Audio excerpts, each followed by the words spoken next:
दिल्ली मुख्यमंत्री बड़ घोषणा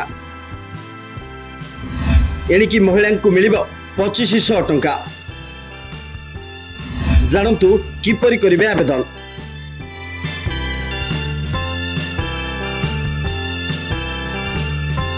मुख्यमंत्री रेखा गुप्ता तांको कार्यकाल प्रथम दिन में एक बड़ घोषणा करछन्ती।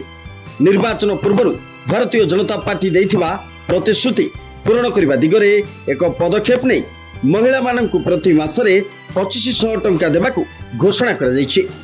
मुख्यमंत्री अनुसार अंतर्जातीय महिला दिवस अवसर में दिल्लीर महिला माने एही राशि पाइबे।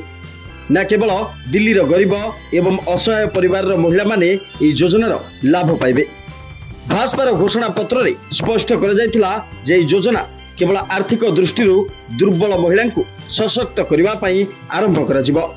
भाजपा तार निर्वाचन पूर्व इस्ताहार रे प्रतिश्रुति देइथिला जे सरकार गठन पर महिला समृद्धि योजना कार्यकारी करा जिवो।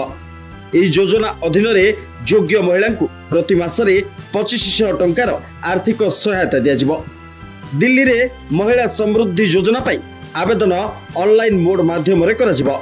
खूब शीघ्र इस संपर्क रे एक सरकारी विज्ञप्ति जारी करा जिवो, जहा पर पंजीकरण प्रक्रिया आरंभ हेबो।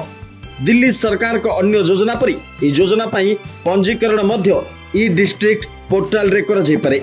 जदि आवेदन प्रक्रिया रे कोनोसी नूतन परिवर्तन करा न जाय तेबे महिला मानकू एही पोर्टल माध्यम रे आवेदन करिबाकू पड़िबो। Report rise मुर्सा।